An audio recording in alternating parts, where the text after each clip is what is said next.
एक रोगी रात में नहीं सोएगा, एक भोगी रात में नहीं सोएगा, और एक योगी भी रात में नहीं सोएगा, क्योंकि उसके लिए भी रात बहुत सहायक होती है। रोशनी आपको हर चीज अलग अलग करके दिखाती है। मान लीजिए लाइट चली गई। रात में कुछ ऐसा है कि सीमाएं थोड़ी धुंधली हो जाती हैं। तो योग के लिए, सेक्सुअलिटी के लिए, दोस्ती, नजदीकियां, पढ़ाई, फोकस, इन सभी चीजों के लिए रात ज्यादा सहायक लगती है।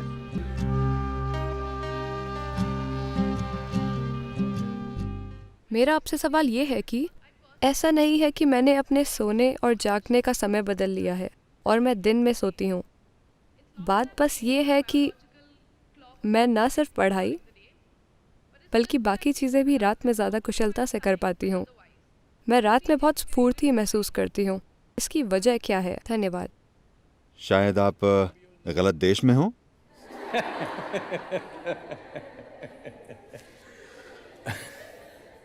तीन तरह के लोग होते हैं जो रात में नहीं सोते।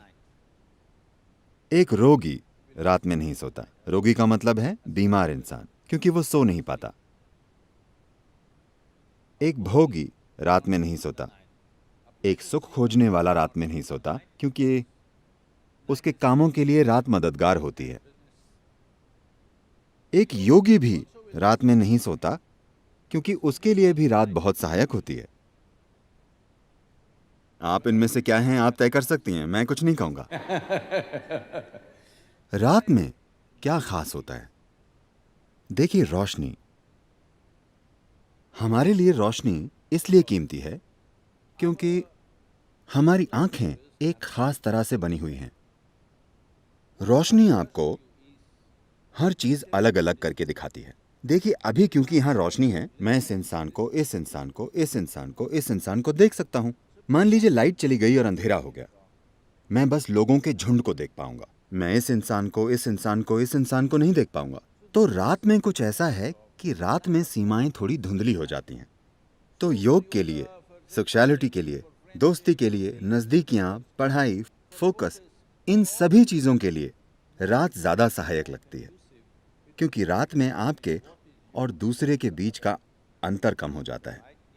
सिर्फ इसलिए क्योंकि हमारी आंखें इस तरह से काम करती हैं। जहां रोशनी ना हो, वहां हमारे अनुभव में हर चीज मिलकर एक हो जाती है। तो एक योगी, एक भोगी और एक रोगी, ये तीनों रात का इस्तेमाल करते हैं। आप भी इसका इस्तेमाल कर सकती हैं। इसमें कोई समस्या नहीं है, जब तक कि आप क्लास में सोती ना हो। अगर आप क्लास में नहीं सोती तो ये चलेगा, इसमें कुछ गलत नहीं है। लेकिन आप इसे आजमा कर देखिए। क्या मैं कुछ साझा कर सकता हूं? मैं कुछ ऐसा था। जब मैं सोता था, मेरा स्कूल आमतौर पर सुबह 8:30 का होता था। 6:45 से मेरी माँ और मेरी बहनें मुझे जगाना शुरू कर देती थी। बहुत सी चीजें करनी पड़ती थी। वे मुझे बिस्तर पर उठाकर बैठा देती थी। वे आकर मेरी बाह मरोड़ती थी, ये करती थी, वो करती थी।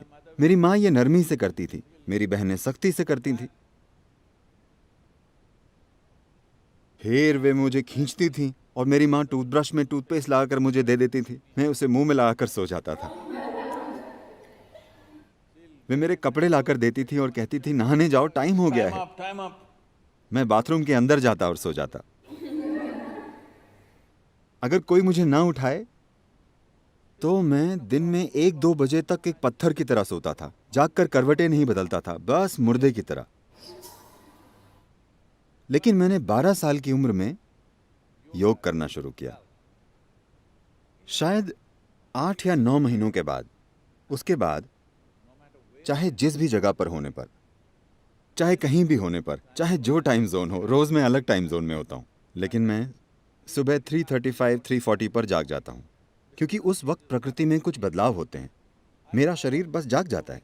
अगर मैं चाहूं, मैं उठकर जो करना चाहूं कर सकता हूं। अगर मैं ना चाहूं तो मैं थोड़ा और सो सकता हूं, लेकिन शरीर हमेशा जाग जाता है। तो आपको सिस्टम में थोड़ी संवेदनशीलता लानी होती है। देखिए, आप इस धरती के अंश हैं, हाँ या ना? कोई इंसान अपने बारे में कुछ भी बकवास सोचे, लेकिन हम सब इस धरती से पॉपअप हुए हैं। आपने कंप्यूटर स्क्रीन पर पॉपअप देखे? Pop up. हाँ, आप बस पॉपअप हैं। आप गायब हो जाएंगे। आपको विश्वास नहीं होता कि आप चले जाएंगे। हाँ, मैं चला जाऊंगा? हाँ, वे सारे चतुर लोग, अनगिनत लोग जो इस धरती पर आपसे और मुझसे पहले घूमते थे, वे अब कहाँ हैं? नामो निशान नहीं है, सब मिट्टी हो गए। क्या ऐसा नहीं है? क्या वे पॉपअप नहीं थे? क्या आप पॉपअप नहीं हैं? पुप पुप। आपको लग सकता है कि आपका जीवन शानदार है वगैरह वगैरह। जहां तक धरती का सवाल है, वो बस अपनी मिट्टी को रिसाइकल कर रही है। आपको उछालती है और फिर वापस खींच लेती है, उछालती है और फिर खींच लेती है।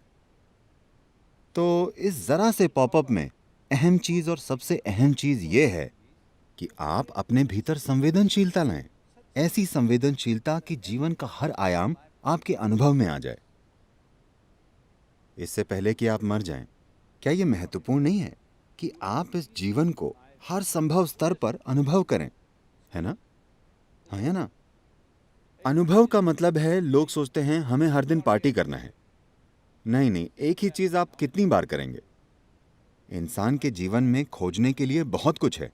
आपको संवेदनशील होना होगा। संवेदनशील से मेरा मतलब है, क्योंकि इस शब्द का एक गलत तरीके से इस्तेमाल किया जाता है। इस मायने में जब लोग कहते हैं अरे वो संवेदनशील है, तो मतलब होता है वो जरा सी बात का बुरा मान जाएगी। है ना? आपके जीवन का संवेदनशील होना और आपके अहम का संवेदनशील होना दो अलग चीजें हैं। जीवन के संवेदनशील होने का मतलब है कि अगर आप इस हॉल में आते हैं तो आप यहाँ मौजूद हर चीज का अनुभव करते हैं। आपसे कुछ नहीं चूकता। अगर आप बाहर जाते हैं तो आप किसी चीज से नहीं चूकते। जीवन के हर आयाम को आपके अनुभव में आना चाहिए। एक बार ऐसा हुआ, शंकरन पिल्लई ने काम करवाने के लिए गधा खरीदा। जिस आदमी ने गधा बेचा, उसने कहा, देखो ये बहुत संवेदनशील गधा है। आप उसे पीट नहीं सकते, आप बुरे शब्द नहीं बोल सकते, आप गधे को गाली नहीं दे सकते। शंकरन पिल्लई ने कहा, यह तो बहुत अच्छी बात है। हर दिन इन गधों को पीटते पीटते और गालियां देते देते थक गया हूं। इन गधों से काम कराने के लिए मुझे हर रोज घटिया शब्द बोलने पड़ते हैं। मुझे संवेदनशील गधा अच्छा लगा और उसने गधे की संवेदनशीलता के लिए थोड़े ज्यादा पैसे भी चुकाए और उसे घर ले आया। उसने गधे को बाड़े में रखा। कल सुबह उसे घर पर जाना था। वो वहां गया और गधे से बोला, चलिए हमें चलना चाहिए। कोई असर नहीं। He said, please. उसने फिर कहा, कृपया चलिए। कुछ नहीं हुआ। उसने घुटनों के बल बैठकर प्रार्थना की। कुछ नहीं हुआ। आपको उसे गाली नहीं देनी है, आपको उसे पीटना नहीं है। उसे कुछ समझ में नहीं आया तो वो उस आदमी के पास वापस गया जिसने गधा बेचा था। देखो, मैंने गधे से विनती की, गिड़गिड़ाया, प्रार्थना की, उस पर कोई असर नहीं हो रहा है। मुझे क्या करना चाहिए? उस आदमी ने कहा, ऐसा है, चलो मैं देखता हूं। और वो आया। उसने एक ऐसा मोटा डंडा उठाया, सिर पर जोर से मारा। फिर उसने डंडा फेंक दिया और कहा, चलो। गधा पीछे चल दिया। शंकरन पिल्लई आग बबूला हो गया। अरे बेवकूफ, तुमने कहा कि यह संवेदनशील गधा है, और जैसे तुमने इस जानवर को मारा है, मैंने अपने पूरे जीवन में किसी जानवर को नहीं मारा। वो बोला, नहीं नहीं नहीं, ये बहुत संवेदनशील है, लेकिन पहले तुम्हें उसका ध्यान खींचना होगा। तो संवेदनशीलता विकसित करने का मतलब है कि अगर आप अपनी आंखें बंद करें तो आप जान जाएं कि चांद अभी किस अवस्था में है, क्योंकि ये सब आपके शरीर में हो रहा है। हर दिन ये आपके सिस्टम में जाहिर हो रहा है। Every day it is playing in your system. Do you see if it's a full moon or a new moon, the entire ocean is coming up? क्या आपने ध्यान दिया है कि अगर पूर्णिमा या अमावस्या हो तो पूरा समुद्र उछलता है, ज्वार भाटा आता है ना? आप कभी समुद्र तट पर गए हैं या नहीं जाते? आप जाते हैं? लहरें उठती हैं। Yes. पूरा समुद्र ऊपर उठने की कोशिश कर रहा है। आपके शरीर का 72% पानी है। आपको लगता है कि कुछ नहीं उठता, ये उठता है। सूरज और चंद्रमा की हर स्थिति और कई चीजें जो धरती के साथ हो रही हैं, वो आपके साथ भी हो रही हैं। आपके जीवन को संवेदनशील बनना चाहिए, तभी आप जानेंगे कि आपके जीवन के हर पहलू को कैसे संभालें।